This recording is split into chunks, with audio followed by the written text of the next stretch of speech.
kind of the same way I started feeling about like Tim and Eric and all that shit. Like, was like, all We're right, live, by the way. yeah, I know, I saw. Okay. No, I didn't want to. In case Tim and Eric are watching. No. Just you looked you know when you're about to say the N-word. You looked like you were about to. I just wanted to. Oh, I got you. Yeah, I just wanted to help you out. So you want me to make sure I pronounce it correctly. And car. I actually could you say it with 3 R's? Wait, how what were you gonna say about Tim and Eric? Just the fact that like they get to a point where like they became so meta and they started to do like that, like it's not funny stuff so much that it was just like, well, just write a joke, guys. Stop making everything so awkward. Yeah, you know what I think the problem with that is? I think people intellectualize comedy way too much, and it's like, no, comedy to me is more of an emotional reaction. So there is an argument where you're like, well, no, if with like, well, I don't know. It's hard to tell because there's comedy like you ever watch Sam Hyde shit? No. Okay, so he's like it was funny. He actually has a link to Tim and Eric because he had a Adult Swim show, $1 Million Extreme, and the one I think the dude's Tim. Who's the thinner one, Tim or Eric? Yeah, Tim Heidecker. Yeah, Tim Heidecker, who is just on record is respectfully sucking ass. But yeah, Tim Heidecker basically he was doing some bullshit saying this guy was like Sam Hyde was like a alt-right Nazi or something like that and got him fired from Adult Swim. So that's actually a funny correlation to them. But no, Sam Hyde shit, he does his shit. He'll do some like weird shit sometimes where it'll be like some public prank shit, or he'll just do some.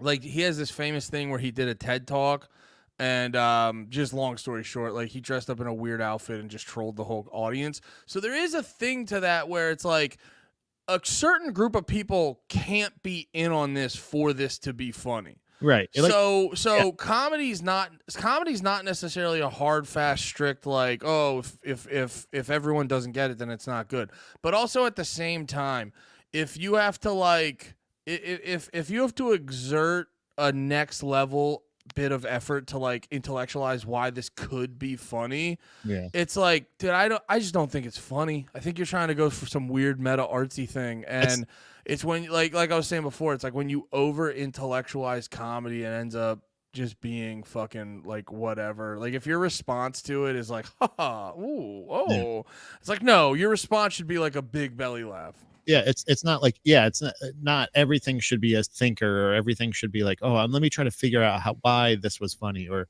oh, isn't it funny how the joke is that they're not normally people that act, they just get people that are just really shitty at acting, and you're like, oh, that's funny.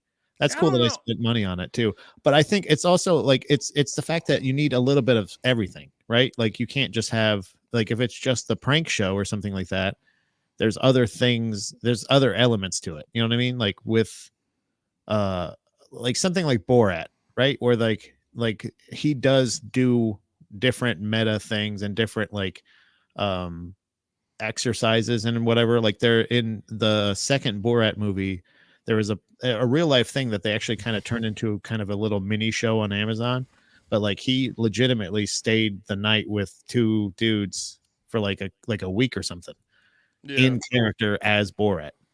So like that's something cool to be like, all right, that's something we like, but also you're doing it a little bit longer, but just continuing to do these like awkward things. I don't know. It's just like it just became very one note feeling, whereas like it was so exciting because you're like, oh, this is cool and different. It's like Andy Kaufman, but then you're like, wait a minute, if I had bought a ticket to Andy Kaufman and he just read me a book, I would be pissed. Do you know what I mean? Which he did. Which is what he did. And it was like one of those things of like, wait a minute, I don't like this. Yeah, no, I was like, I was explaining to someone where I was like, Andy Kaufman sucks ass on paper. Or right. No. Andy Kaufman's funny on paper. Well, I will say this. His shit where he was like wrestling and fighting women, that was hilarious. Because that's like a big troll on a bunch of people who aren't. It's like when a small group of people aren't in on the joke, so all of us can laugh, that's a fun time. Sucks to be that group of people not in on the joke, but be self-aware enough to realize you're in on the joke.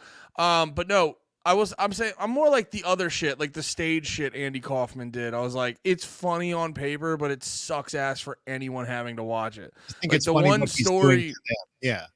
the one story that they always tell is like Andy Kaufman showed up to an open mic, set up a whole drum set, hit one note, and then tore down the drum set and just left. And you're like, yeah, that's like really, that's like a funny if it was like a cartoon or something. But like when you're actually there in the audience, like in my opinion, there's a strong argument to be like, oh, he's a dickhead, because it's like you're a prank. you're just being. But it's not even a prank though. Like it's not even a prank. You're just the joke is you're being annoying. Right.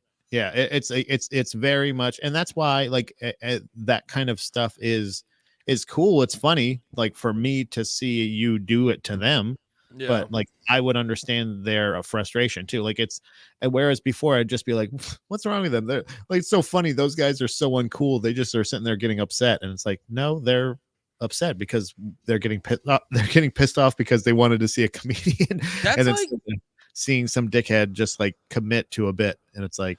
yeah, there's like a thing.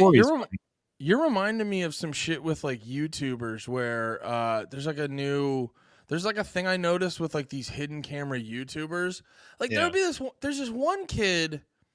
Well, there's two kids I'm thinking of. There's one guy that will annoy people, and then when they start getting mad, he'll be like, "Whoa, man, calm down." And I'm like, "No, that's the reaction you wanted." So like. Yeah, and then there's another guy. This kid drives me fucking insane because he'll do this thing where he'll go to sporting events. He'll wear the other team's jersey, and then he'll start yelling shit at people. But not even like funny shit. Just whatever would get he just yells whatever would get the opposing fans angry. And then they start getting in his face, and then his cameraman will get in their face, and he'll just be like, he'd be like, "You're not gonna do nothing. What are you gonna do? And it's like the kid's a fucking pipsqueak. Like he'll get his ass handed to him 10 out of 10 times. But he's being a pussy by putting the camera in the guy's face, and the guy's going like, "Oh, I'm on video now." And I'm like, "Well, you can't do that. You can't just it's like it's this weird thing where you're like, you're just unapologetically being a bitch. It's so weird, man." Yeah, I think there's just that thing where there's a line between again committing to a bit or a prank show and like done well or done like you're just lying to people. Like there's certain things where when you're just lying to people, I like Impractical Jokers. I think they got a nice medium right there where like they're in on the joke. Maybe they're not. Like they blur the faces of the people that don't want to be included, and they're like, "Oops, sorry about that." You know what I mean? Like there's still those situations where there's some bit of there's a bit. The bit isn't, it can't just be like, what if I just go out there and I just like George Carlin. I remember I read one of the few books I have read was George Carlin's autobiography, and there was a time frame where he had a residency in Vegas during his stand-up comedy career where he would just lay under the piano and describe what the underneath of the piano looked like, and not even necessarily in a funny way. Would just go like almost like a protest. And I was just like, what a fucking piece of shit. You know what I mean? Like, you fucking little bitch artist. Like, oh, you're not feeling fulfilled? Then do other jokes, you fucking loser. What's wrong with you? You're just laying under the piano. It really made me lose a lot of respect. I mean, he was talking about this at a time in his youth, and he's grown since then, I'm sure. But like a youth thing. Yeah, but I still feel like, I don't know, there was a bit of that with George Carlin anyway, where he was so scripted and everything. That story kind of made me lose respect for him as a performer, because it's like one of those things of like, what are you doing, dude? Like, if you're not having fun out there, it's your fault. You can't just sit there and act like you're some artist.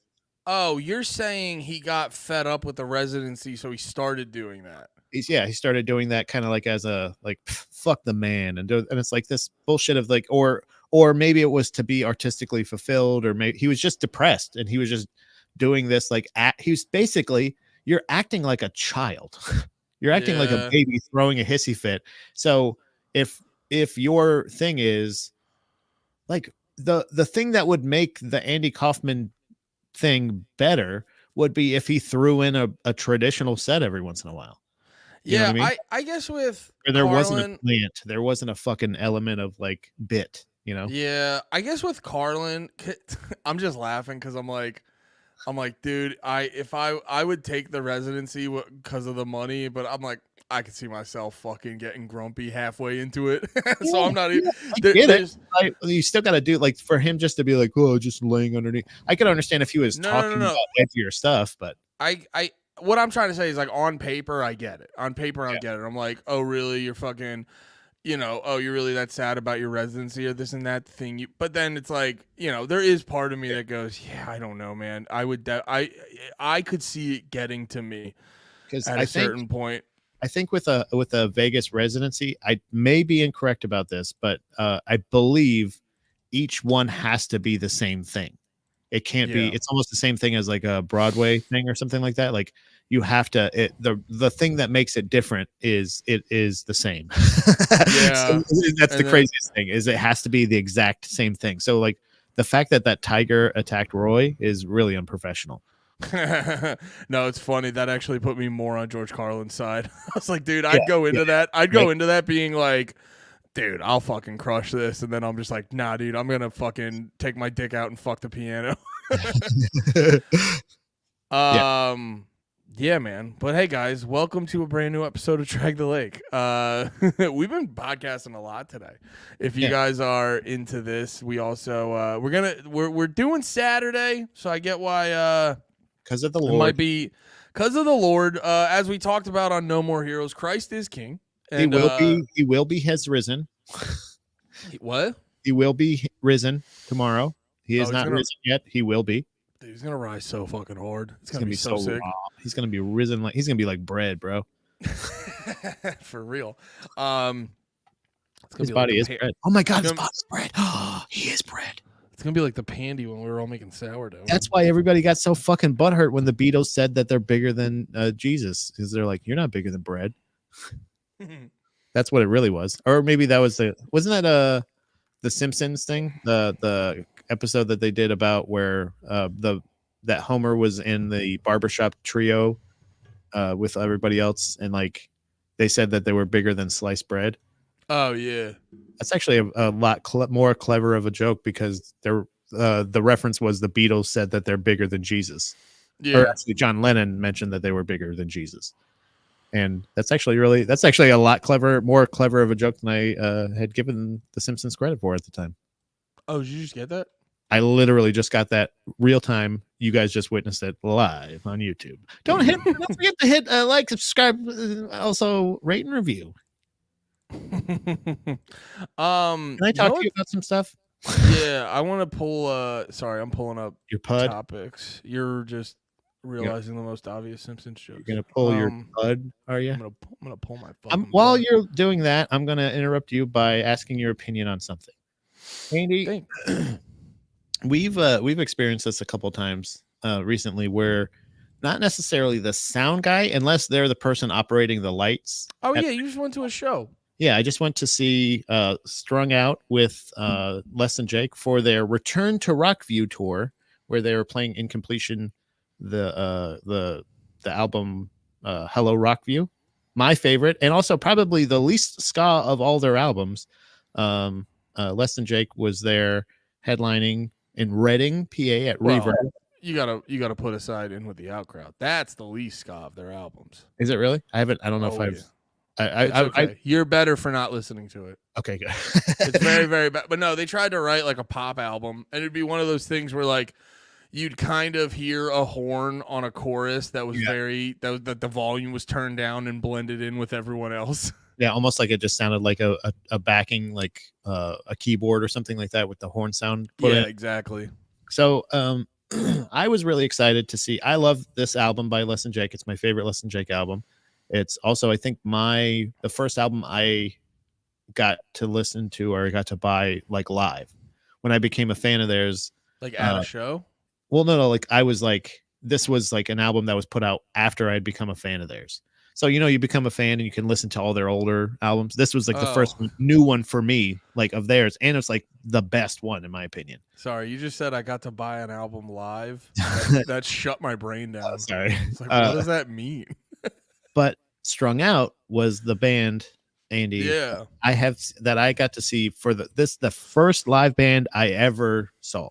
The Really? first band ever I saw live, it was Strung Out with All and Pennywise at Janus Landing in downtown St. Petersburg. Oh, All, which is The not, Descendants with not the Descendants. not Milo. It's basically just not Milo, really. That was a great fucking show, but Strung Out fucking Can I blew say me something away. about the Descendants? Yeah. Their fans need to get over themselves. I listened to other Descendants albums. They all did not deserve to get treated how you treated them. What do you mean? Because like like people would go see All, but they never like caught on because everyone would always just be like, "But we want the Descendants." Oh yeah, All is the Descendants. Like it's No. like literally. No, I'm just saying that like as far No, as I know. But what I'm saying is like the All never got the full respect because everyone would be like, "This is good, but I really want the Descendants." Yeah. Can't you And just then it's call like, yourself the Descendants? can you just guys like be the Descendants? And it's like you listen to the rest of the Descendants albums, and it's like you guys owe All an apology. And I'm not even saying they're shitty. I'm just saying like it's not like they just kept writing Milo Goes to College. Let's be fucking real. To me, in my opinion, like the Descendants never actually took a break. It really did. They did call the band something else, but even I think if I remember correctly, even when I saw them, All played a couple of the Descendants songs. Like they performed. Yeah. So like it never changed. There was always just the same thing that just kind of kept going on, and with a different lead singer. So like not only are you correct in your assumption, but also like factually they're just wrong. It's the same fucking band with a different singer, and he's not even a bad singer. He's actually he's a better singer. Well, I guess their complaint would be like, yeah, it's the same band, but we're not hearing the songs we want to hear. Right. But and then I would say that's my part where you're just factually inaccurate, because if you saw them live, they do play Hope. They play all the fucking songs. They even play Milo Goes to College. They play the songs. Yeah. So it's like, well, they probably like play more of them and stop playing All. Just be the Descendant. They just want you just call yourself the Descendants. It's the thing where it's like they are the Descendants, but they're not the Descendants. Right. Yeah, it's not official. It's like seeing the Dead Kennedys with Brandon Cruz. That's not the Dead Kennedys. But I fell in love with Strung Out that night. I fucking love that band and been following them ever since. So I found out I pictured you and Strung Out in one big bed. You're like, wow, we're in love, Strung Out. Just fell in love. Like, you feeling this? Wow. All right. Time for our nightly orgy. Strung Out, tear me up.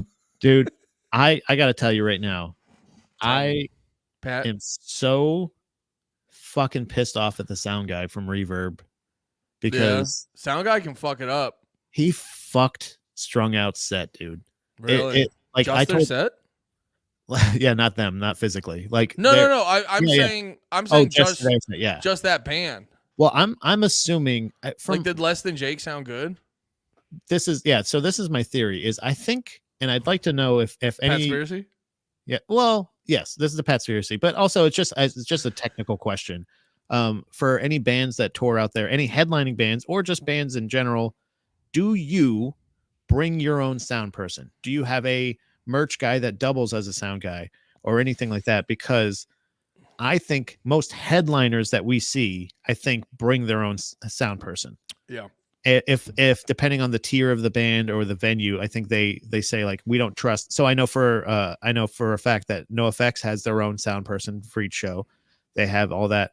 So when they were setting up for Strung Out and for Less Than Jake, they did not do sound checks. They just brought the stuff out, left it there, and then they just came up, picked up their instruments, and started playing. So I think and I don't know if that's how Reverb does it. That's you didn't hear that doom doom doom ding ding doom. Yeah, you didn't hear all that. That's usually that's how it works a lot of time for bigger shows. Like, but I don't think when we saw Jesus Piece, they didn't check their instruments. I don't remember any of that happening during the August Burns Red show. I That's just for some reason, standard though, but okay, so because if they always do sound check earlier in the day. I would hope that that happened I earlier in the think day. that happened. Okay, But- I mean, I'm not denying that it probably sounded bad, but I think on a show, um, on a level of show like that, almost always they check them earlier in the day. So this is a point. The reason I think there may have been, even if it was the same sound person, the reason that there may have been an issue was the lead singer of Strung Out oftentimes uses a little a nice dose of reverb, not necessarily effects or anything like that, but reverb in general. And I I think I even posted a video of them playing in my story or something like that. There's like I didn't want to post anymore because it doesn't sound good. And Yeah. it was not the band. The band was fucking, when they had it like dialed in, the instruments at some point they ended up getting pretty well, but the vocals, the fucking guitar players, their mics sounded great. But anytime he tried to use his mic, and I would see him go like, and like take the inner ear monitor out, it was squealing a couple times. Or there's certain times where I know the song, I know the note he's hitting, I know he can hit those notes, and he's doing this, and I'm hearing nothing. I don't even hear his fucking voice. So like the sound guy absolutely fucked their set, and they still killed it. Like it was still but like I was Can like, I ask you this? Did you witness those problems with Less Than Jake? not so when they first came out and they started playing, the music kicked in and everything like that, he started singing and he was talking into the mic, and there was no vocals coming out. So but they did end up adjusting it, and that's what I'm wondering, if did they just do, was he doing it real time? Does Strung Out have their sound guy and he was fucking up? Was it the sound, like whoever was running sound for Strung Out set? Yeah, that just sounds like fucking. Now that dude sucked ass. The other thing was that was the only band where he was the only vocalist without an instrument. So he had the microphone in his hand as opposed to in a mic stand. Every vocalist had a mic stand with a dedicated mic, never moving it or anything like that. So that might have played a part. But if you can't handle somebody holding a microphone, I don't know who dropped the ball there, but I've seen Strung Out on multiple occasions in multiple different environments, and it's never sounded that poorly mixed before in my life.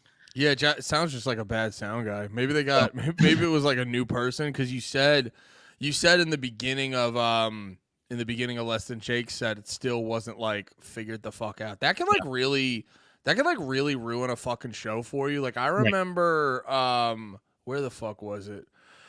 I remember I was at the church in Philly, classic hardcore venue. Now, I've only ever been to the church once. I don't know what their track record's like. I've seen enough Hate 5-6 videos to see that, a lot of people like going there. So the sound at the church is probably more good than it is bad. Oh, by the way, Hate 5-6, that dude is getting clowned right now. It's so funny finding out people don't how like more people get annoyed by. I don't even like hate the dude. I just like to bust balls on his commie bullshit, because I don't know. Hammer and sickle in 2024 is wild to me, but whatever. But no, apparently he had some post about like the feds raiding him, and there's just like, I even saw shout out Ian Finance. I even saw Ian Finance being like, he's like, "What, are they coming to inspect you kicking a woman?"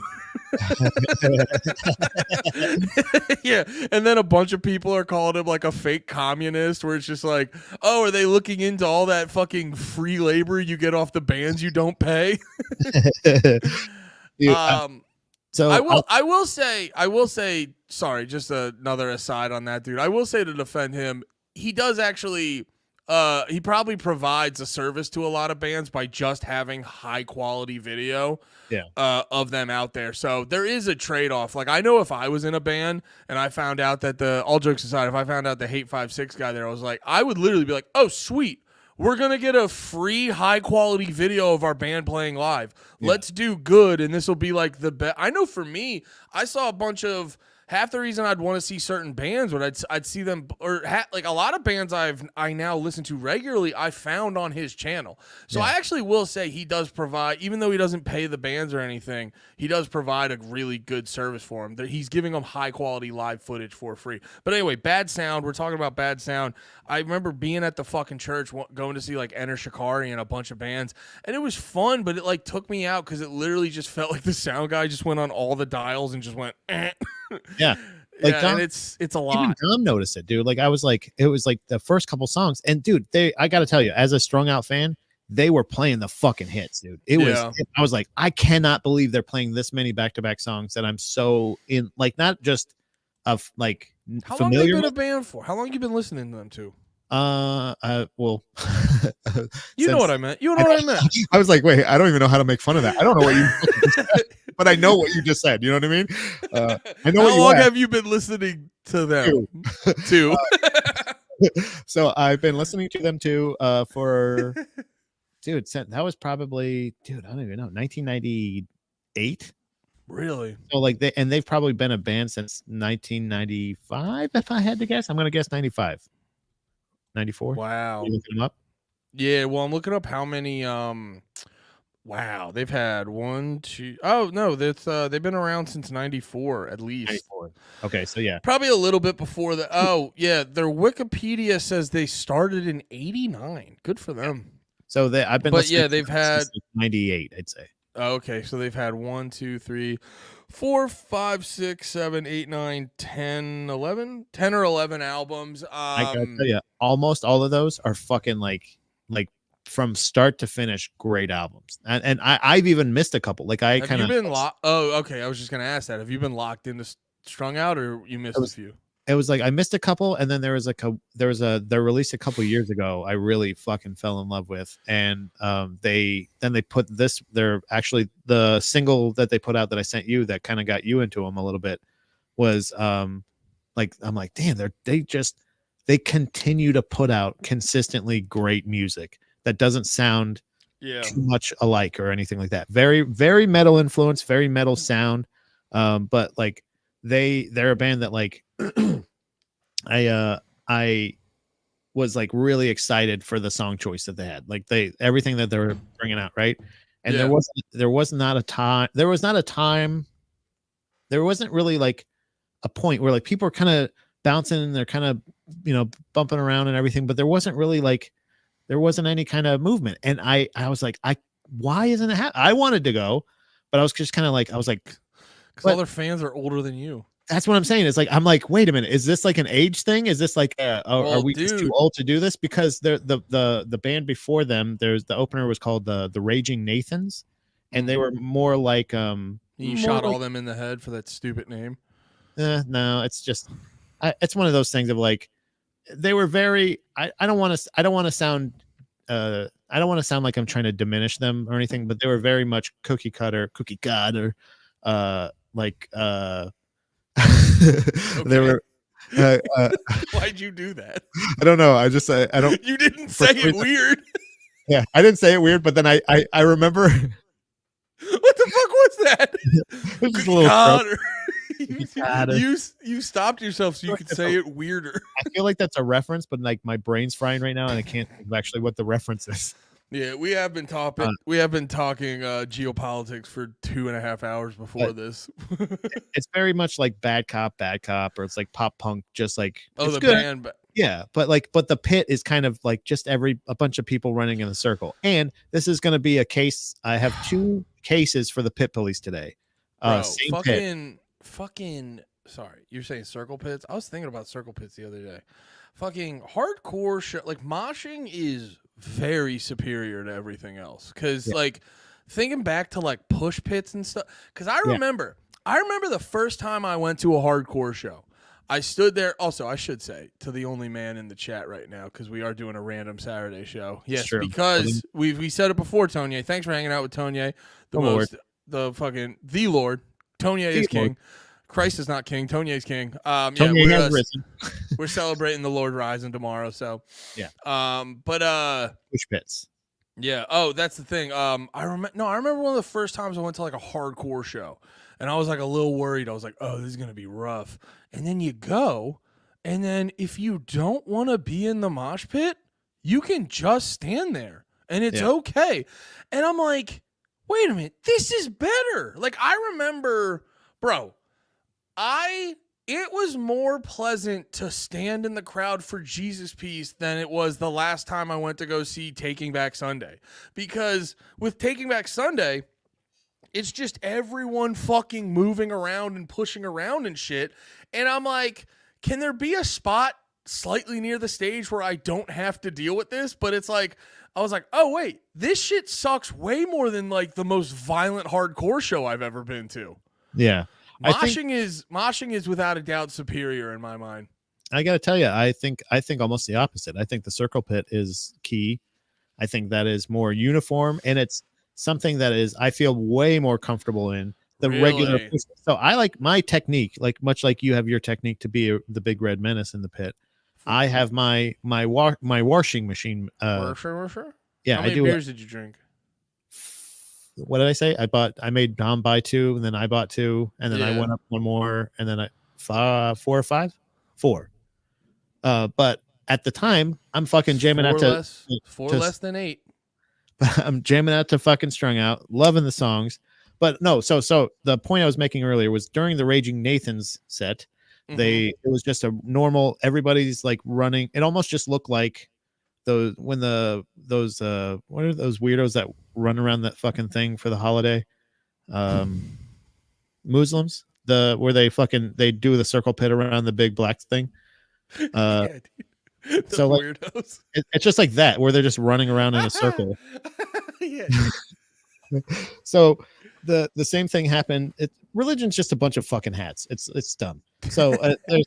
So there's even a child, like I am not exaggerating, probably a 7 or 8 year old kid in the pit.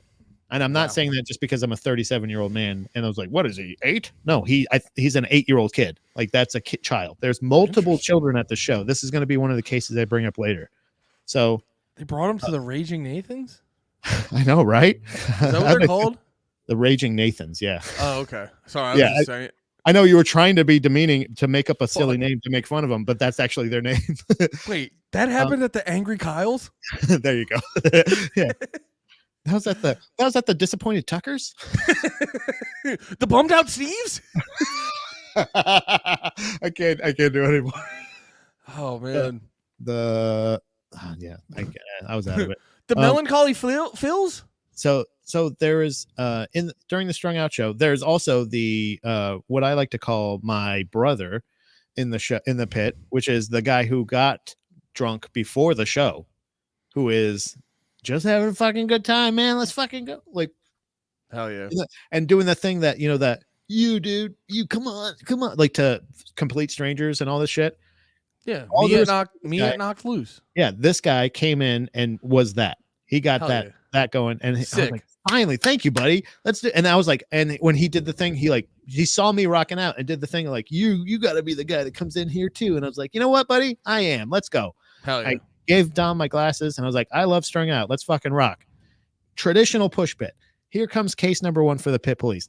I'm going to say my initial response is I want to give the guy a warning, but traditional push pit. Yellow flag. Washing machine Pat is in full effect. I'm in agitator mode where I'm touching the sides. I'm turning. I'm running around.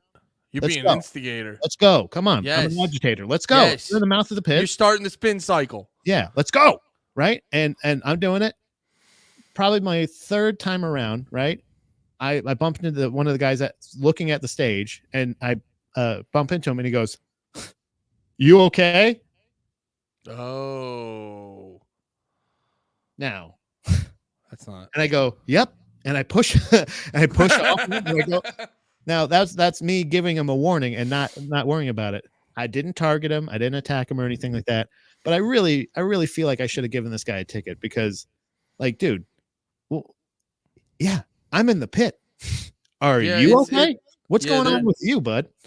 There's a weird mindset where like people go into those environments and they're like, "Huh, am I being pushed?" And you're like, "Yeah, dude, you're in the place where this happens." And to be honest with you, a person that looks like this gentleman turning around and looking at me and asking Mm-hmm. me if I'm okay. Wait, what What? did he look like? You got to describe what he looks like. You can't just say that. What like the bass player Motion City soundtrack. You know what I mean? Like there's some dipshit Yeah. that still had his glasses on in the crowd. Like, who do you think you are that you're not untouchable? You're untouchable all of a sudden because it was some just Was he frail the poor. guy? Was he the guy protecting his girlfriend? That's the No. That's what I'm that saying. He guy. was a That fucking pussy. guy. Yeah, well, that guy's a pussy too. The protecting their girlfriend guy is also Yeah. hilarious. Where it's like, because you get a lot of these where they'll be like, and then you go like, No. Yeah. you get a lot of over the shoulder stern, and you're like, you're at a punk rock show, you No. fucking pussy. It was more of this guy. It was this guy. The grow up. Meat. Yeah. Like I used to like calling me a meathead. Like, are you okay, buddy? Are you having a little too much fun out here? Like, no. I'm acting appropriately when they're fucking shredding, dickhead. No, This that's is definitely a warning. yeah. So I really wanted to smash that guy's fucking face, but the next case came right on across my desk almost immediately. So, You finished up the paperwork. You were about to go home, and they're like, "No, we need you back out in the streets, Pat." Sarge, we got a big issue happening right out here, and I was like, "Oh, all right, what's going on?" All right, and I get up, dude. So next song. I mean, me, and like, and there's a pretty decent pit. Like I got to tell you, once the circle pit starts at a punk show, it is. I will say, it gets a lot more of those people that are like, it's there's the. You like the circle pit? I love a circle pit. That's my jam. Circle. I'm pushing around. I'm going. It's everything. It is?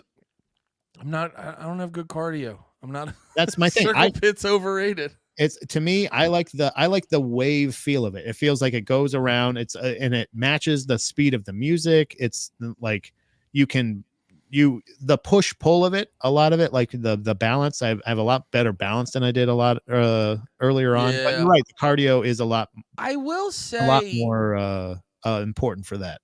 I will say, like, I think a circle pit's good when it's small. When it's a big circle pit, I'm like, you're just making me run. You hit a gap, and then then I just like do that thing where you spring forward and you start falling forward, kind of thing. Yeah, but when the circle pit gets big, you're just running. I like a nice, tight, condensed eye. You know what I'm saying? Like that's what I want to see. That's tight butthole. So we're going around. And the main, come on, the stars are obviously the drunk guy and the other drunk guy. So we're going around, and like I said, I mentioned there was kids.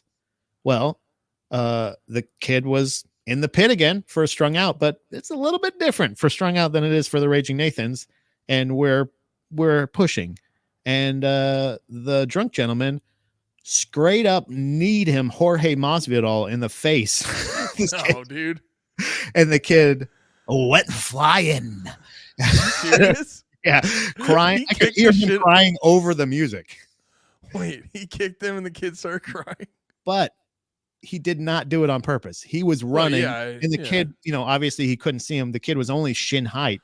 And so the dad, my issue is not with the drunk guy. There's no charges to be filed there. He's acting accordingly to the pit. Everything is above board for him. I'm not even giving him a warning. You did nothing wrong here, kid. I'm going to get you out of here as soon as you can. Just, sit tight. We're going to get this paperwork worked out. Mm-hmm. My problem was with the dad. Yeah. The dad picked up the kid and is doing this, and he's going, just go away. Just walk away, man. Just walk away, man. Just walk away. And the guy's like, hey, man, I'm really sorry. I didn't mean it. Like, and the guy, just walk away, man. Just walk away. Yeah, that's we're at a punk show. I would put your child into the mosh pit.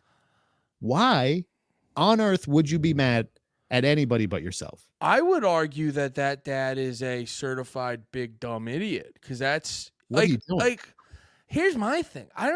You can't really charge the kid with anything, but he should not be there at all. Not even no 8-year-old, bro. You should be careful if you're a fucking teenager. You have to leave your child at the bar now. You lose custody for the rest of the show. You're not allowed. Oh wait, you weren't there when I went to go see fucking Counterparts. There was a U Space Cowboy came, and there Sea Space Cowboy was there, and there was like 2 or 3 kids. They looked like tiny little like Twinkie trans kids, and like I saw them get into the pit, and I got worried for them. They were like 16-year-olds, and I got worried for them. Right. This is no exaggeration. An 8-year-old child who was having a good time jumping around, but like you're in the pit, dude. Like, Dad, he's in the pit. What was the how crowded was the pit? The pit, it was again, it was a very hesitant pit in general to start, so it wasn't super duper dense. But there was, I'd say, about 11 or 12 people in a smaller, probably 7x7 pit, like a little, good size. Yeah, like a nice little circle, but it wasn't. Did the kid have earphones? No, I don't think so. Actually, really, I'm sure not. No, there were like at least 2 or 3 other kids that I did see that did have. This kid didn't have earphones. Wow. That's what I saw. That's what I saw. I did not see it. They might have gotten knocked off his fucking head. You looked up, and there's just when he's fucking wait. You look up, and there's a guy above the kid with headphones on like this. What just happened? They just got launched up at that guy. And the dad went over and took him off his head and goes, "Those are my sons." Nah, like, that kind of shit he has of like, this is your problem, buddy. You just because you're a dumb drunk asshole. Like, dude, you're like, I know the Strung Out's not Slayer. You know what I mean? And to be honest, this was a capacity Less Than Jake crowd. This was, most of the people were there to see Less Than Jake, and like you said, may have been seeing Strung Out since 1989. You know what I mean? Let me ask this. Was there, so I like going to formerly Electric Factory, now the Franklin Music Hall. Franklin, that's right. Yeah. I like going there. And then when we went to go to Union Transfer, they had the same thing. Got a nice little balcony for you to stand on. Starland Ballroom's just like that. They got a raised section by the bar for you to stand on. All good venues. Was there, Crack Rock even kind of had one back in the day over in Allentown. Yeah. Was there, and this is a Reverb in Reading, Pennsylvania. Yeah. Is there a good area for you to stand on? No, see, this was the same place I went to see Black Flag, and it was like, it seemed like it was a lot less attended for that show, and it was a capacity crowd. It's just basically, it looks like a big VFW hall. Like, so there's no second story. That's what I was asking. There's no like raised up area for them to stand. No. The stage obviously is raised up. That's the only part, This to me though, it's a kid, dude. You put him on your shoulders. Here. Yeah. But it's like when you go to a movie and someone brings like a crying kid, and if you go to a movie and someone brings a crying kid and like doesn't do anything to stop it, and it's just like, no, like, you have a kid. You don't get to do this the same way you used to do. Like, because that's what fucking happens. You bring a kid to the pit, and a guy 3 or 4 times his size knees him in the fucking head. That actually, the fact that guy was going like, like yelling at you and shit, or yelling at the other guy, it's like, no, you're the fucking dickhead, dude. It's crazy.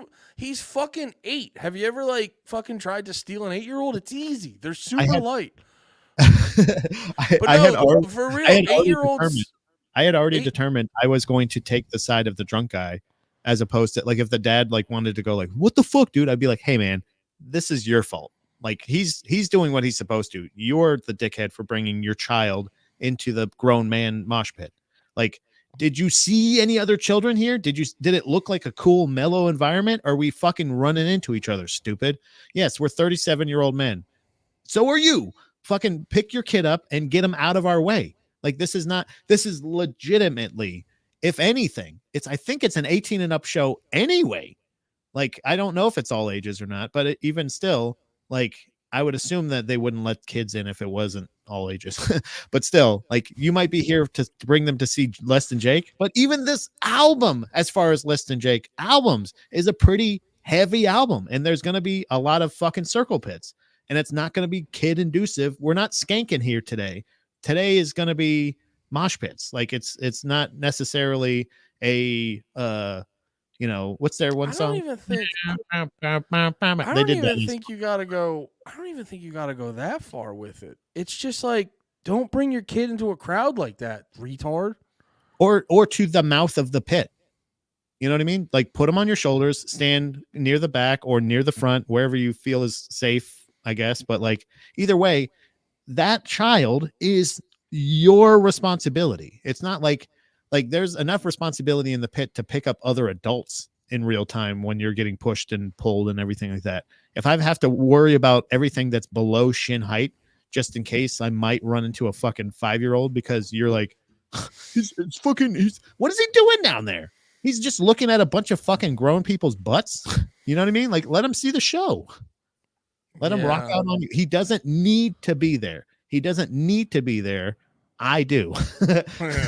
I You know what I need mean? this. I I need need this. He doesn't fucking need this. He's just having Nah, I fun. mean, it is like a cool. I will say it is a cool memory. Like I remember my dad. My dad. Actually, speaking of ska bands, when I was in middle school, my dad took me to Croc Rock to go see Real Big Fish. They were playing with. Who were they playing with? There was a band. No. Mustard Wait. Club? No, it was no. They were smart. They had like pop punk bands open for them, so it wasn't like an all ska show. Soup. No, it wasn't Bowling for Soup. Who the fuck was it? I remember the name. No, Homegrown. SR-71. Is that a band? Homegrown. Yes. Homegrown. But I Wait. Bigwig? Homegrown band. Nope. No. Yeah, Homegrown. That's right. Yeah. Bigwig? You know what? It might have been Bigwig. Wait, I'm sorry. I'm getting really stuck on what the Homegrown song I was listening to was. I don't remember. Do you remember, Pat? Was it Bigwig? It might have been Bigwig. Anyway, I'm Song called sorry. Bigwig by Homegrown. I'm sorry. I'm hyper focusing on the wrong thing. But anyway, I just remember, like, I don't know any other songs by this band, but I remember there was one specific song by Homegrown. That's right. They did a Barbie Girl cover. Oh, that's cool. That's right. Right? I don't think so. I think so. Barbie Girl cover. Sorry. Okay, this is not interesting at all. But regardless, I remember that was my dad took me to that show because he liked the bands, we liked the bands, and it was very fun. It's like a good memory. It's like a good memory going to the show with my dad. But you know what I remember? I remember standing off to the side with my dad. Yeah. Because I'm in fucking middle school and I shouldn't be in the goddamn pit. And it's like that's just what annoys me with like people with kids sometimes. I just go like, yeah, dude, I don't think you can do this thing yet. Like you see it with everyone's got that family member that has kids like they like you'll not to get dark, but you'll have that like family member who has kids too young and they always like try to go hard and drink too much with certain things and like that. And you're like, no, you don't get to do that yet, man. You have babies. Yeah, you know what I mean? Like wait till they're older and you can more responsibly get shithoused. Yeah, unfortunately, you don't have that luxury right now. I just don't know what to tell you right now. You can't do that right now.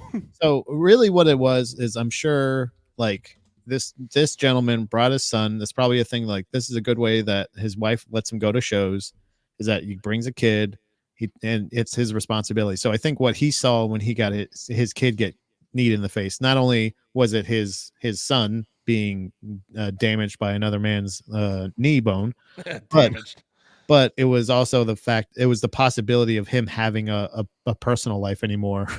So my ruling is not, I feel like this, you let me know if this is fair or not. I wanted to get your, what I felt like a correct punishment would be, and this was going to be so we can set a precedent. So from now on, because Tonya is talking about it too in the comments, he's seen plenty of irresponsible parents at shows as well. My ruling is, I feel like from this day forward, any show that this boy, the son, goes to, the only way he can actually go into the mosh pit is if he gets on his daddy's shoulders and his dad carries him throughout the mosh pit. If you want to protect him so bad, then you're going to be taking all of the damage and you're going to have your son until the age of 18. So you're going to have a 17-year-old boy on your shoulders in the mosh pit. If he ever wants to go into a mosh pit again, it has to be on his father's shoulders under his father's supervision. Nah, I just think kids should be banned from the pit. From shows, from life. Let's kill them. Yeah. Let's nuke all kids. Nuke all kids. Nah, I get it. You wanna provide that like core memory and shit like that. But I'm sorry, like whether it's a push pit or a mosh pit or whatever, you're like, that's there for grown people to be violent. Right. So you know what I mean? It's like, you don't take a kid into the bar, you don't take him into the fucking pit. Like right. it is what it is. Yeah. Yeah. If you want him to see the show so bad, show him YouTube videos.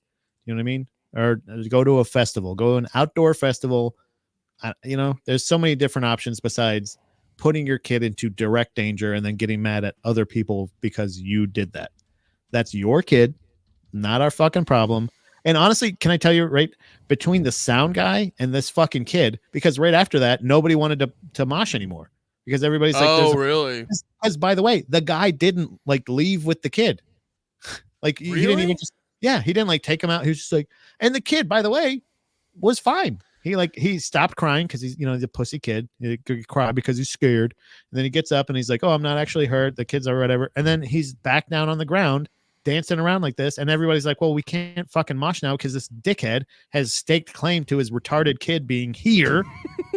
This is where his kid has to be. So if we want to mosh, now we all have to go somewhere else to do it if we want to. That's Might crazy. as well just, between the sound guy and this fucking dumb kid and his dumber dad, it really did ruin Strung Out set. Even still, though, like I said, they still did really, really great, but it was a struggle throughout because that sound guy, I don't think ever got the vocals completely right, and it was fucked up the whole time. Stuff like that can really that stuff really fucking irks me. Like there's certain times where it's like the little things irk me more than the big things because it's like with that dude and his kid. Yeah. You almost look at that and you go, this is so obvious. Like this whole thing right now is so fucking obvious. Just right. don't bring the kid here. Right. And it and I go there I see is that. An answer. Yeah. I see that. Well, because I see that guy and I just go like, this is maybe I'm extrapolating too much from this moment. Maybe I'm like really putting a lot. Well, but no, it's like there's part of me that goes like, you can't be this fucking stupid right now. You can't like you brought your kid into the pit. He got kneed. Obviously, he got kneed in the fucking head. That's what's gonna happen when there's an 8-year-old in the fucking pit. Right. And it's like, and now you're being like, no, back off, dude. It's like, no, you can't possibly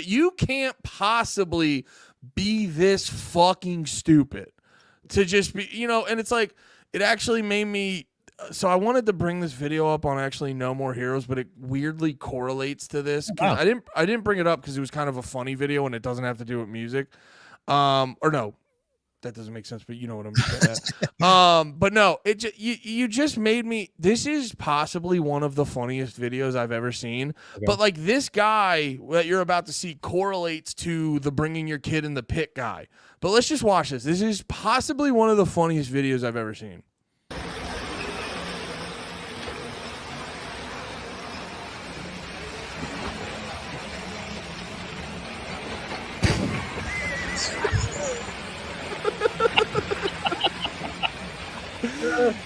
Oh my god. Is that his son next to him too?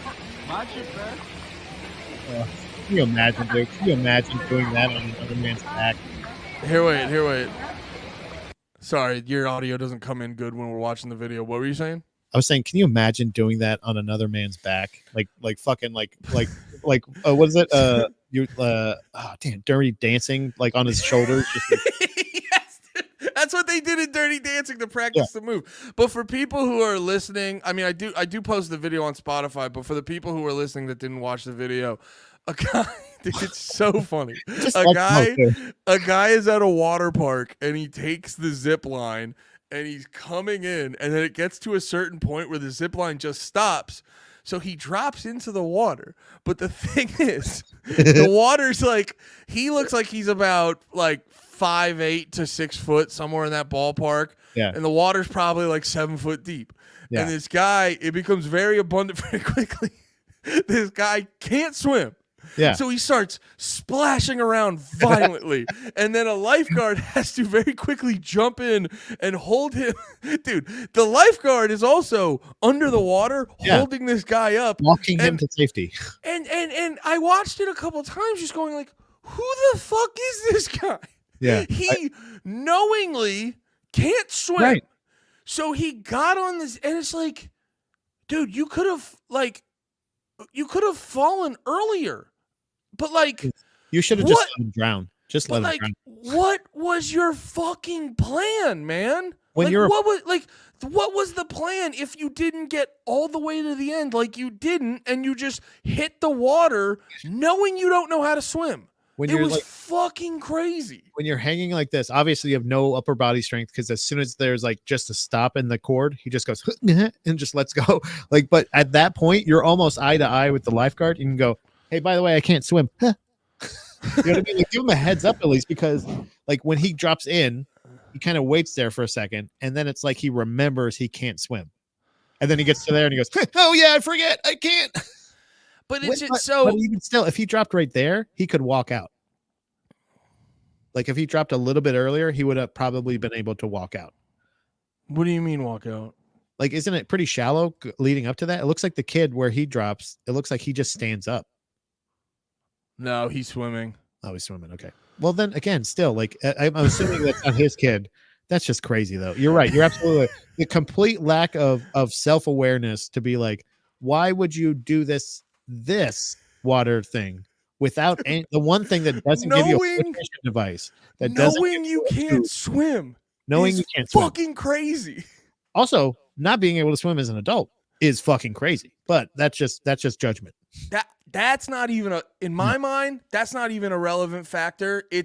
I'm more going, and the reason I correlate it to the dude in the pit, where you're just like, dude, there's these people. Like, I can't express how fucking crazy this video is to me. Where it's like, how do you go through life? Yeah, that haphazardly. It's like you know you can't fucking swim, and you just casually, like, he didn't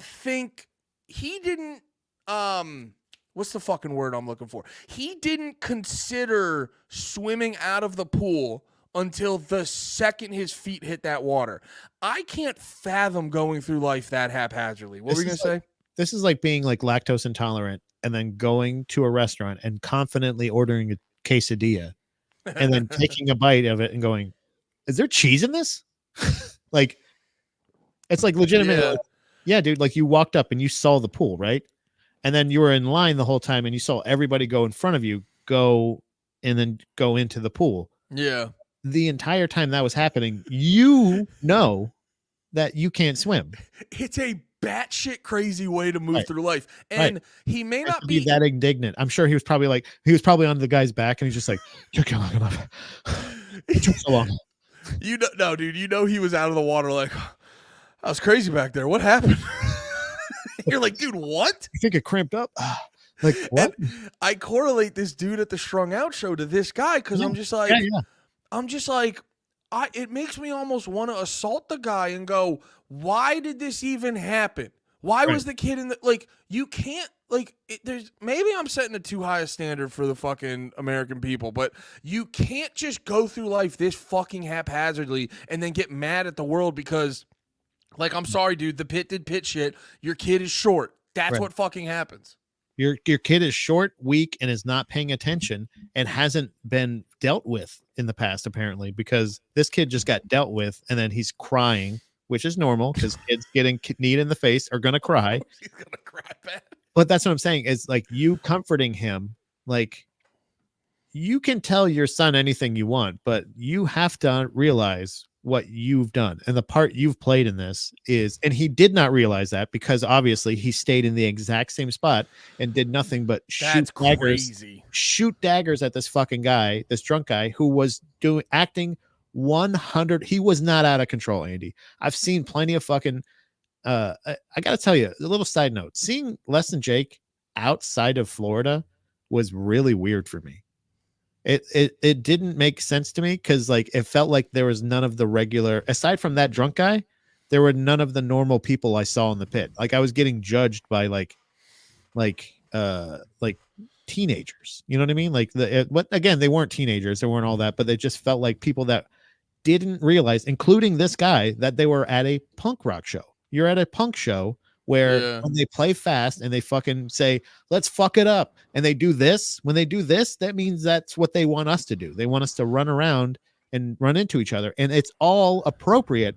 And the amount of people that either didn't understand that because they were enjoying the music, they didn't understand that. And anytime the weird looks, like when a couple pits did break out, where there were like people going like, again, like the, you okay? Like that kind of that vibe was kind of shared all throughout. Yeah, that guy with this fucking dickhead and his kid of like, hey man, he's a fucking kid. It's like, yeah, exactly. He's a fucking kid, and this is Strung Out, stupid. Why is he here? Right. They're shredding and they're singing about Lucifer, for fuck's sake. Like, what do you think? Do you think they want your child here? Do you? And by the way, Dom brought this up too, which was really funny. There was at one point somebody put their fucking daughter on their like shoulders and like was safely walking up to the front of the stage while Strung Out was playing. And Dom was like, do you think he wants to see like an 8-year-old? Like he's looking out to the crowd going like, bah, bah, bah, bah, you know, screaming and shit like that. And there's like a fucking 8-year-old going like, I'm like, yeah, he probably has kids and probably was like, oh, that's cute. But he's like, I'm trying to fucking rock out. I'm trying to go crazy.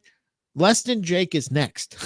You know, then we're going to bring out the beach balls and we're going to be dancing and everything like that. But right now, we're going to have this fucking guitar solo. I'm going to tell you guys to fuck it up. And when I say fuck it up, I mean, kill the children. Any 8-year-olds that are around you, please. Punt an 8-year-old. Yeah, But that dad sucks, and I hope that kid doesn't fucking die. Right, sorry, no, there was just another important. There's another important thing I wanted to show you. Homegrown 1999 EP Phone Home had the Barbie girl cover on it. Oh, okay. I was right. Was this is this Bigwig? God damn it. There's no way of getting it was Bigwig the whole time. No, it was Homegrown. I knew they did the Barbie girl song because I was like, why do I know Homegrown? And I can't tell you one Homegrown song. And you still can't. You can only tell them one cover. I can tell you a Bigwig song. You know which people in the pit needed to get shot? Who's that? These jokers. Oh shit, I hit the wrong button. These jokers. No, not those jokers. Yeah. Oh. Wait, what?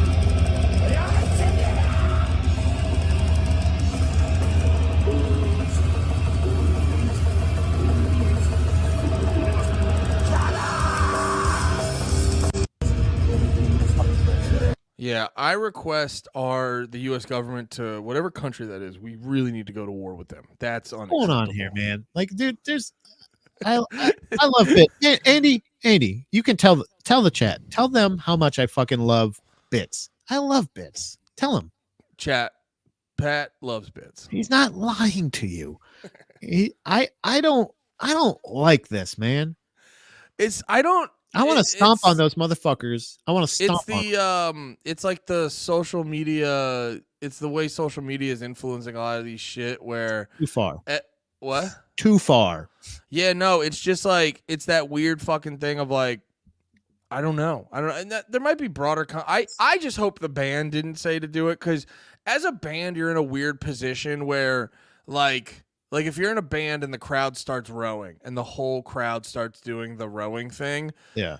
You're in a weird position with the band where you're like, okay, if they're all doing it, they clearly are all like they're actively showing you we want to do this. Yeah, yeah. And if you shit on them too hard, you're going to like risk the whole crowd turning on you and your set going real bad and, you know, other shit like that. But So, but at the same time, I don't know. There almost feels like a responsibility on the band to be like, "What are you guys doing?" Yeah, stop. Legitimately, I wish the whole ordeal with the child in the pit had happened within the eyesight of the stage, because I'm pretty sure there would have been a thing of like, hey man, why do you have a fucking kid in the like legitimately that would be the thing. But I think Tonya is bringing up that might be the lead singer might be the culprit of this, Oh, because really? there might have been somebody on stage doing it, either somebody that went on stage or maybe he was like, check it out. But either way, whether he's doing it, maybe they did it and then he started doing it, either way, I don't support this even a little bit.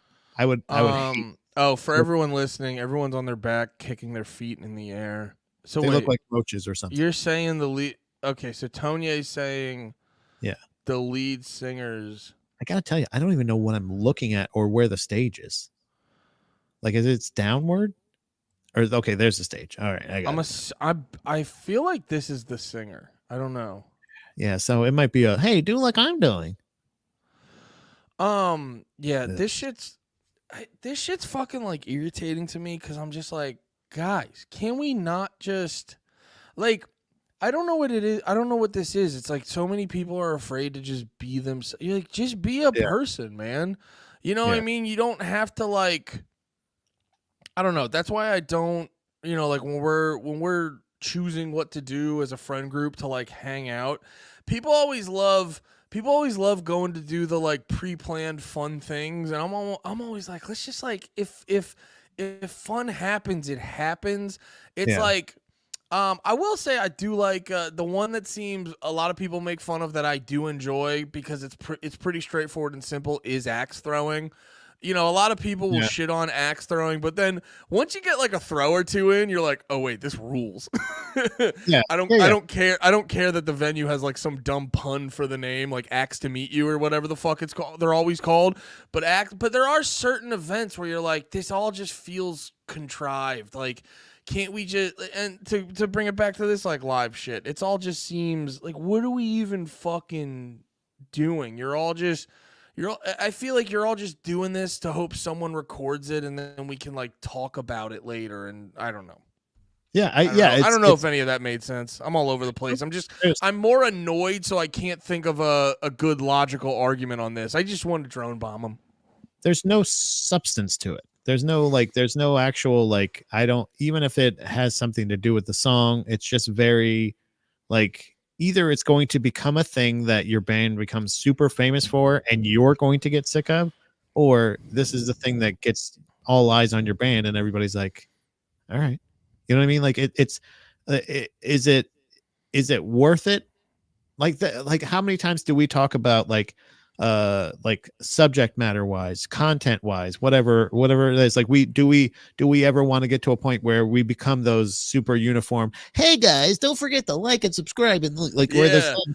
where like it, then you're compromising your integrity by doing this, where you're like, hey, oh, you're that band that everybody lays on their back, yeah, that's so cool. So even if you get a million people doing it, it's like that's your Macarena. Then what? You know what it made me think of? It reminded me because I just thought of there was one band a while ago that had like they did this dumb thing where they threw like a Twister pad in the crowd and then they played Yeah, yeah. Twister in the middle of a song or something.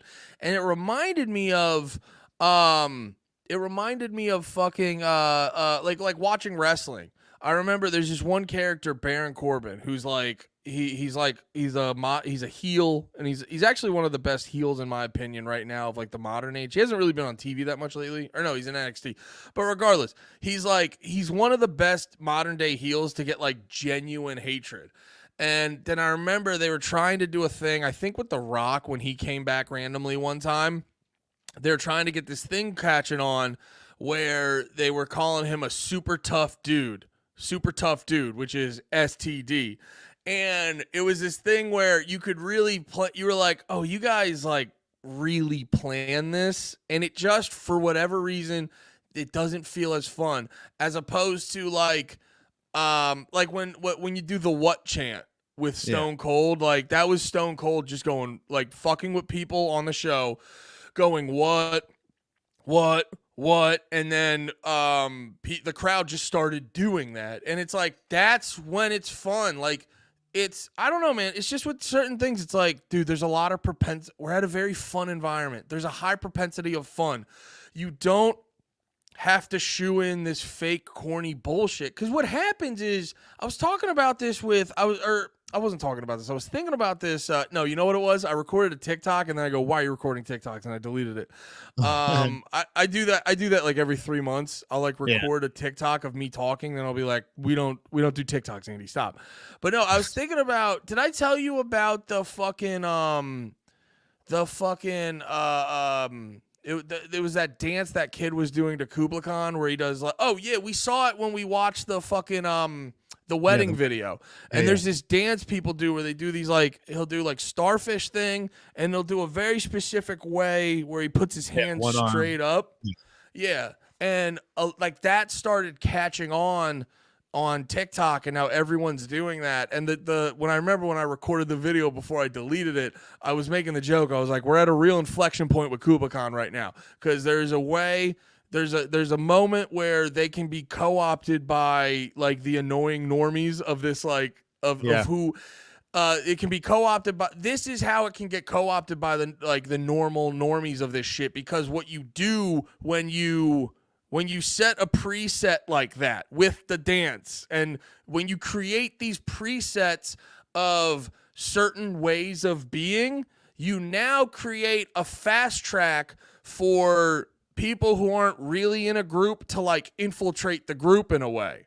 Right. You know what I mean? So with the moshing, with doing pre-planned hyper-specific moshing like that, it's like you're creating a way of like people who aren't really like, I know mosh talk is kind of corny and shit, but I think this applies to shit in general, where you create this fast track for people to be a part of this, but do it in a really fucking lame, annoying way. So it'll slowly just, when you give this easy access to people, it'll slowly just start bastardizing the whole fucking process. Where, and I know a fucking 34-year-old talking about the purity of moshing is kind of gay and stuff, but also podcasting is gay, so give me a break. But no, for real though, it's just like, I gotta be honest, like when I'm in there, you know, you throw a couple beers back, you hear your favorite fucking song, and you're just doing this. It's a very fun, freeing experience, and to have it bogged down with all these people who just like, they just want to get like the merit badge. They don't actually want to like, they don't want to do the fucking shit. They just want to get the fucking merit badge of like, I went to a hardcore show, or I'm a Kubla Khan fan, or shit like that. It's like, I don't know, dude. I fucking because I realized this hit, because Kubla Khan's like my favorite band, and I told you, dude, I'll have those fucking mornings where I wake up depressed as hell. I'll listen to Theory of Mind for five times in a row, and it gives me the strength to get through the day, dude. You know what I mean? So it's like, you know what I mean? And we also talked about like, you don't got to give a fuck about anything I give a fuck about, but also at the same time, like, this is the phrase I said. I'm like, I'm not necessarily going to gatekeep, but I'm definitely going to stand by the gate, mean mugging people. Like, you really want to come in? All right. You want to come in? You know what I mean? You want to come in? You want a starfish dance? I will crowd kill your fucking head off your shoulders at the Kubla Khan show then. Right. I will gate judge you. I'll knee the fuck out of your kid at the Strung Out show. You can do it. That's how it goes here. That's what happens here. If you want to come into this world, you're welcome to come to this world, but be prepared to deal with what happens in this world. But don't act like you're in this world, because we don't fucking take kindly to posers around here. Dude, it's like when I went to go see, I think I talked about this. I went to go see no, dude, that's the best way to fucking put it. You can do that shit here, but we're also going to do our shit here, and you may not like our shit, but this is what we do here. It's like when I went to go see Gallows. Please, thank you. That was crazy. That was so long. Almost knocked myself out. I told you I went to go see Gallows one time, and we were all like moshing and stuff, and there were these two young kids being fucking jackasses, and they go in and they start doing this floppy arm thing. They're just walking around doing this like dead floppy arm thing, and then I see this dude who's like twice my size. I see him go like, okay, and he walks up and he just stands in front of the kids, and then he just does the most aggressive donkey kick while going backwards and just takes these fucking dickheads out. And I'm like, And then the best part was he walks by me, and I gave him the greatest high five of his life. Yeah. Because it's like, and I know it's like, yes, and I didn't tell that story to sound cool. I didn't tell the fucking beaten up children story to sound cool. But I'm just letting you know, like, if the place you're at's a certain type of way, Right. you gotta let people know when they're acting up.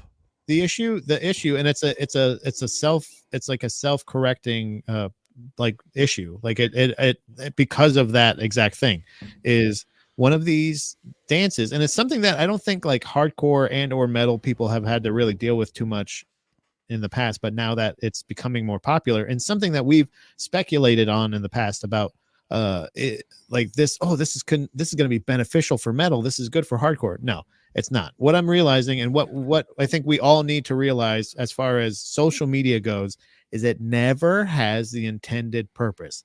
That may be what this band is trying to do, or other bands, the Kubla Khan or anything. And not that they're directly involved with it, but like the reason this doesn't actually help Kubla Khan is because they're taking focus immediately. The fact that the dance is the focus of TikTok, it takes focus away from Kubla Khan, and it definitely mitigates the fact that they actually are the ones who created not just this song, but a lot of other fucking bangers. So it leads these people to come go, I'm going to come do this dance at the show. And then it just leads to a lot of ambulances, trying to leave the venue at once, because there's so many hurt children because they thought it was cute or it's fun.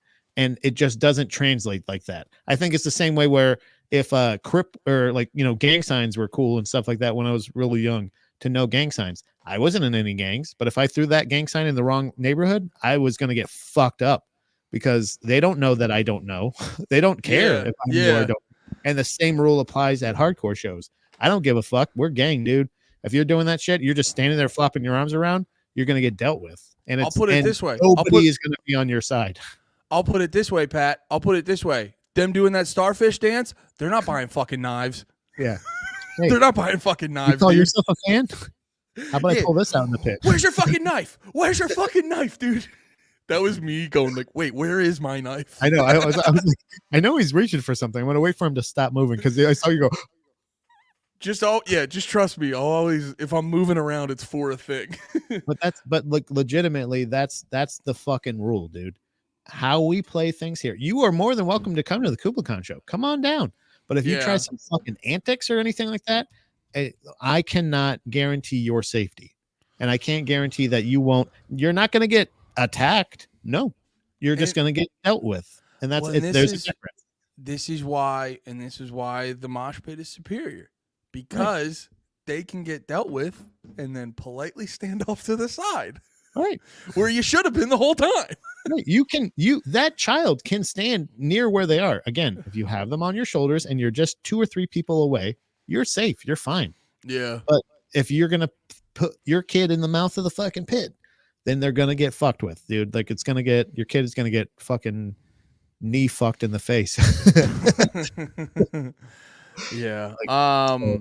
And you can get mad at as many people as you want, whether you be some dickhead on your back and then somebody runs by and stomps on your throat because you're kicking your legs in the air, whether the lead singer told you to or not.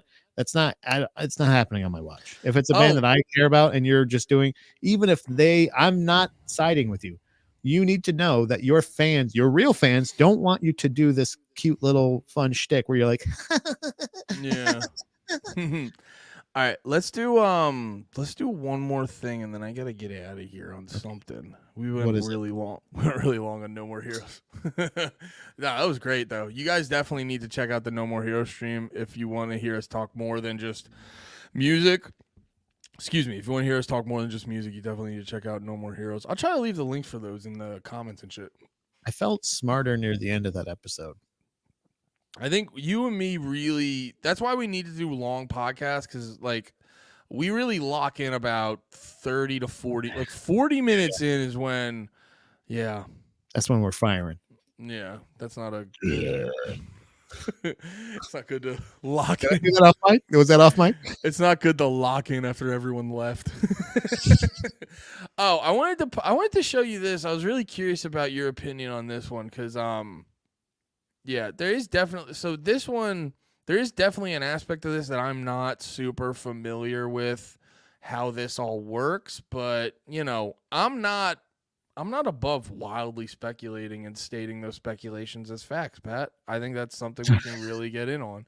Yeah. No, let me show you this. So I saw this known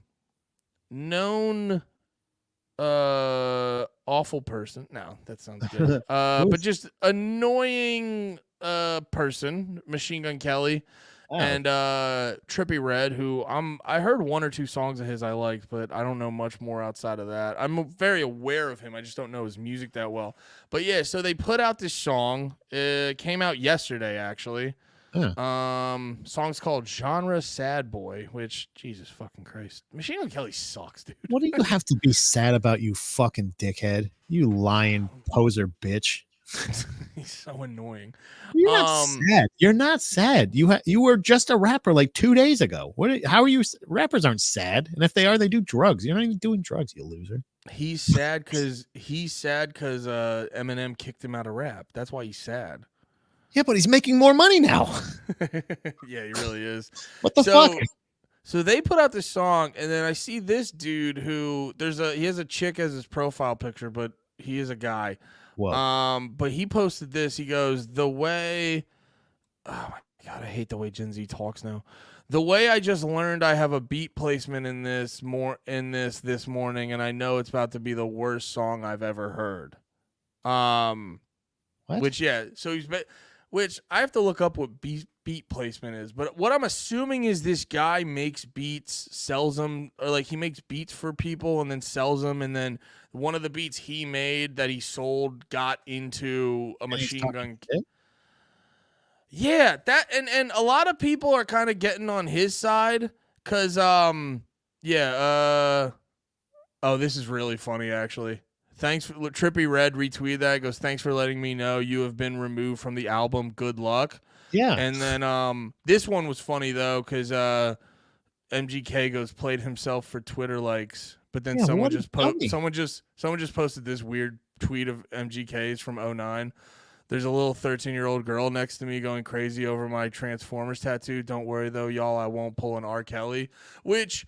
Machine Gun Kelly, I'm not going to say he's a pedo, but he's had a history of weird things, saying weird things about teenagers, which, I don't, with that knowledge, I don't find it weird that he decided to go into emo music. Yeah, that is kind of weird. Yeah. He's like, the guy who's all that stuff about Warped Tour, those Warped Tour bands, was that true? Could they really just fuck over the really? You can just do that? I think I just decided I love emo music. None of those guys are in jail? Huh. Anyway, so can we just play Warped Tour back up? Did you get to play? Dude, that'd be so funny. Machine Gun Kelly comes out and sponsors Warped Tour. Dude, I will say that's not even a red flag anymore. That's essentially an admission. That's him saying, like, yes, I absolutely will have a VIP area with an 18 and under. But yeah, I was curious about your opinion on that because I saw that tweet and I was just like, I don't know. This kind of makes you like a dickhead, and it makes you like it's the most unprofessional. Like legitimately how what is it?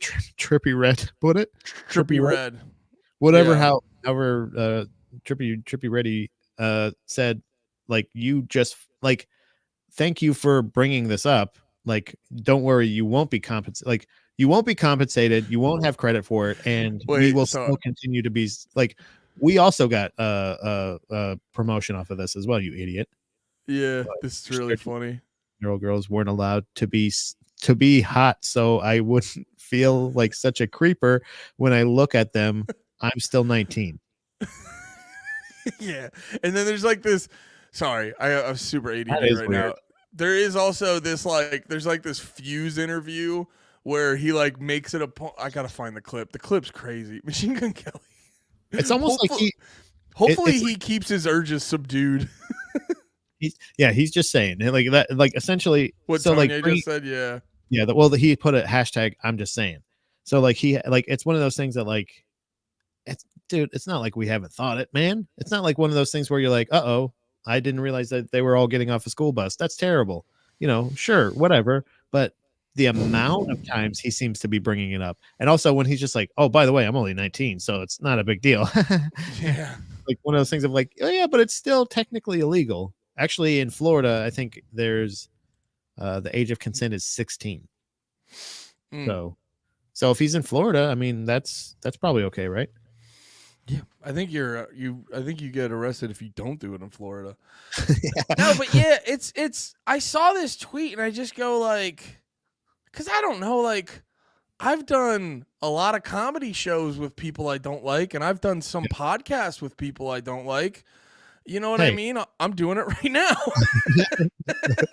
You got it. Ah, man, you fucking beat me to it. No, but you're like, but like, it's not. Here, the reason I think it's like a pussy move is because it's like, no, it's actually soup. This won't hurt his career because no one likes Machine Gun Kelly, and yeah, it's like a, yeah, it's like yeah, a, yeah. like you wouldn't do this if you were on a like I don't know if you found out. I'm trying to think of an example. Like if you didn't like Drake, you wouldn't say this about Drake. Like you're just Yeah. doing it because it's okay to hate Machine Gun Kelly. And we're a show that loves to shit on Machine Gun Kelly, and we're telling you that you're a pussy.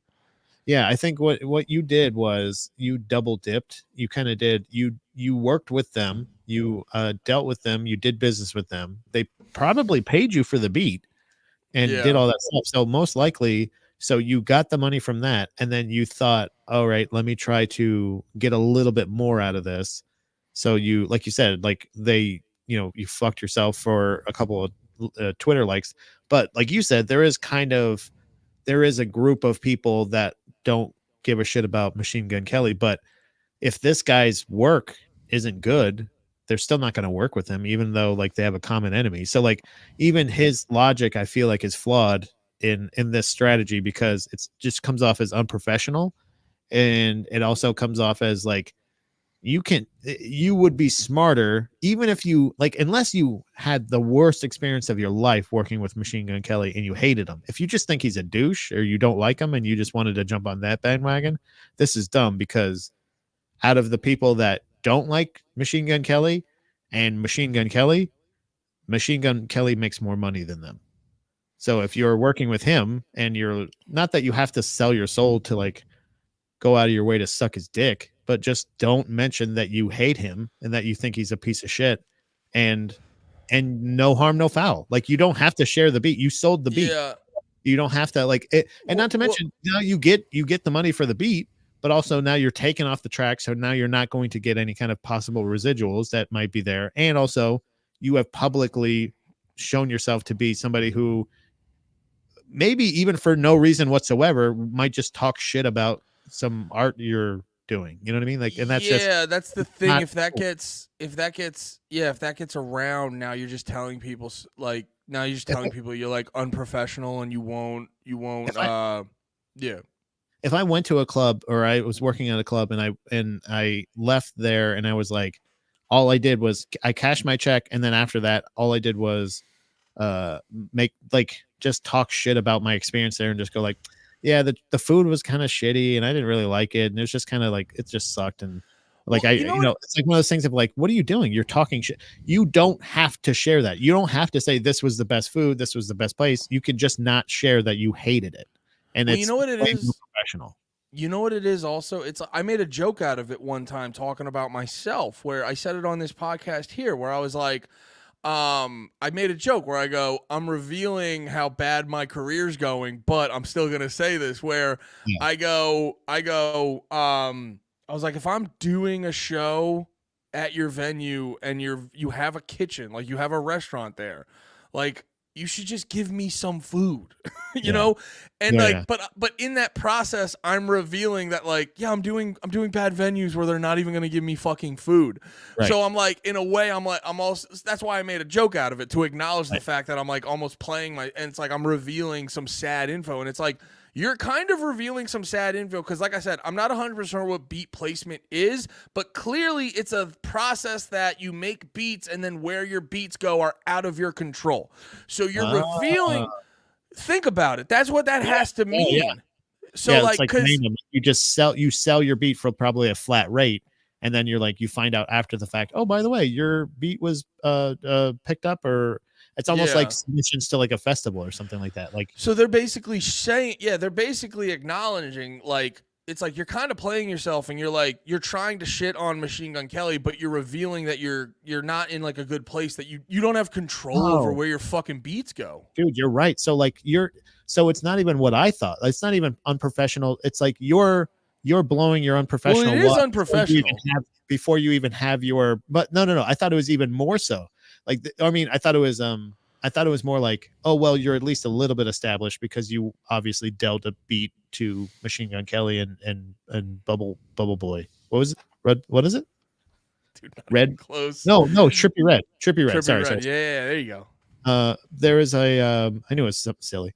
There, like, not only that, but like you had an opportunity. You got an opportunity to have your beat featured on a mainstream single from a mainstream artist, and you Well, immediately torpedoed any possibility of actually like returning, because that's the thing is I'm sure this beat placement thing is one of those things where they're like, hey, we used one of these beats before, instead of going through beat placement, we'll just reach out to you directly. That's a possibility. And now you've also, taken that possibility and any possibility of anyone reaching out to you because they really like that beat. Like, also, you're fucking yourself way too early.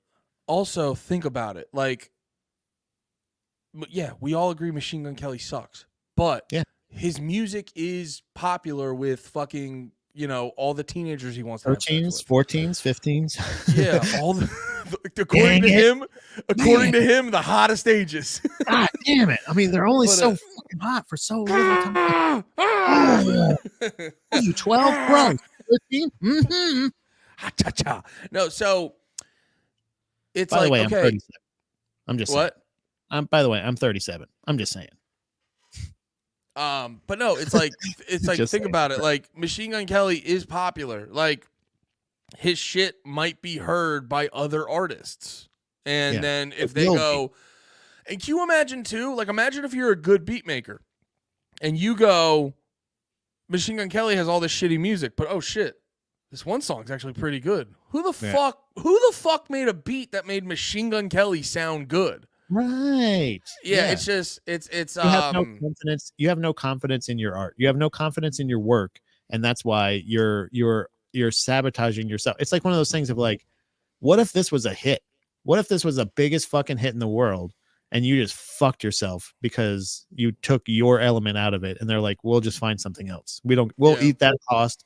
Sure, you keep the $4,000, you fucking dummy bitch, and now you're going to like possibly keep selling your beats somewhere, but like, and not only that, but this might jeopardize them with beat placement. If this is a service or something that's offered, they, Machine Gun Kelly, if they want to, and Trippy Red can fucking go to that thing and be like, hey, we won't use your platform anymore if you continue to deal with this person.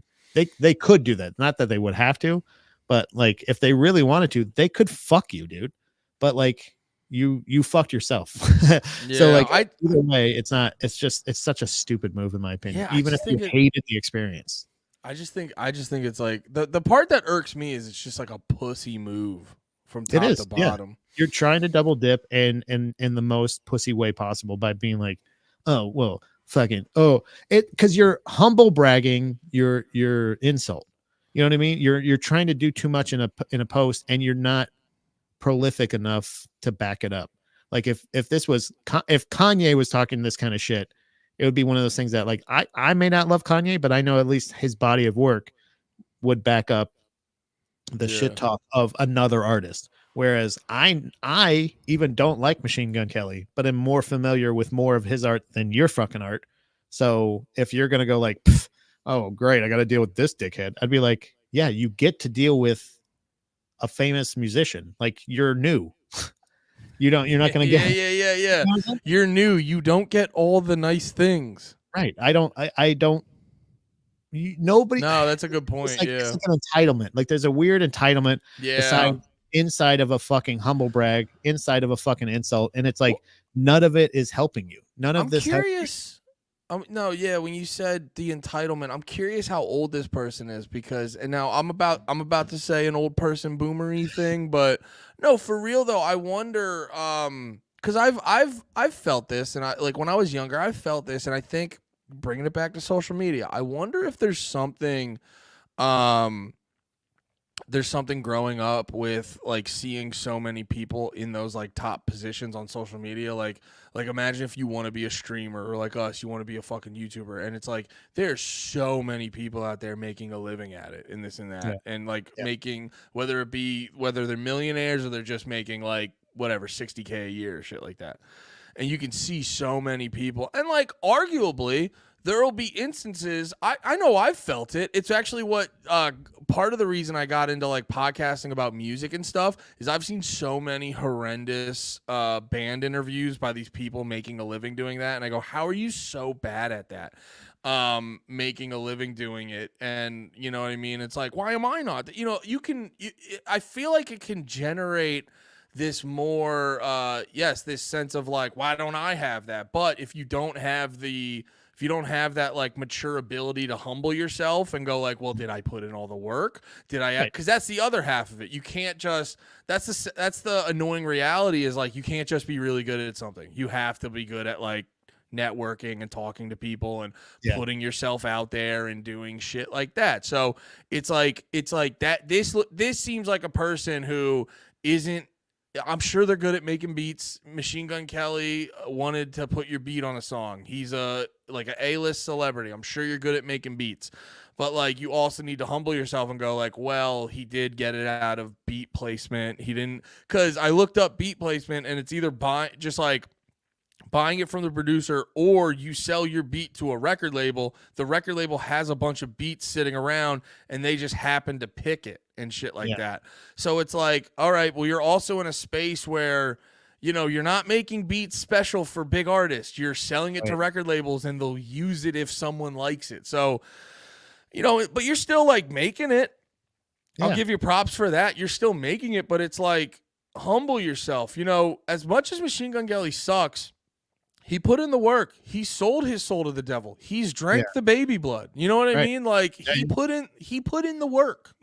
Right. Yeah, he definitely, I mean, he's stayed away from all of those teenagers this long, obviously being tempted and sharing his, you know, his feelings. He didn't want about to fill up. He didn't want to fill up because you all want to have room for the baby during the sacrifice. Exactly. So I think Machine Gun Kelly is like, even if he's like, is your cat being annoying? No, my computer said like it was about to die, and I forgot that it wasn't plugged in. so it was so basically like you're like, it may not be the most desirable thing, but that's also like, it's because like, again, we've never heard of you and we've heard of him. So just because now we've heard of you, that's such a good way to put it. like, I don't know who the fuck you are. Sometimes the simplest phrasing is so goddamn funny. Yeah, I never heard of you, and I heard of him. Yeah, so that's, I mean, that's really what it comes down to is like, who am I going to take sides on here? You like you, and now even knowing that you did not even deal directly with Machine Gun Kelly, so like you have no personal like beef. Like it wasn't like, oh, I was working with him and finally like, it's like this thing of like, oh, I wake up and I find out that I got paid for one of my beats and a major artist is going to use it. What a fucking cocksucker. It's like, you ungrateful little fucking dweeb, dude. Like, fucking, if you don't want to be here, bye. You know what I'm saying? Like, go work in a fucking pizza shop, you fuck. Go do whatever you want on the street corner and be a completely morally connected artist, and you're gonna fucking sleep on the street. You fucking idiot. You gotta kiss a little bit of dick. And like, to me, that is like the most, what? Wait. I could be kissing dick this whole time? Oh no, you get to, like I said. Like, hold the fucking phone. I didn't know you could. I didn't know you got to kiss all this dick at the Illuminati. Not to mention, like you said, there is a way to do it also still morally connected, morally honest with yourself, and being like, and it just takes a lot more work, and you don't have to sacrifice yourself. So like, if you didn't put your beats into beat placement, it wouldn't have got picked out of beat placement, dummy. But you couldn't sell them on your own, so you had to, and now you're admitting, hey guys, my failure actually turned out to be kind of a success, but not the success I wanted, so I'm really sad. And it's like, well, then then I guess you don't want to work in this business anymore Yeah, and because it's like that's how it fucking, works. you got fucking paid. Shut the fuck up. Yeah. So, like, legitimately, it just comes off as really entitled, super ungrateful, and completely, like, definitely short-sighted. Very Yeah. short-sighted.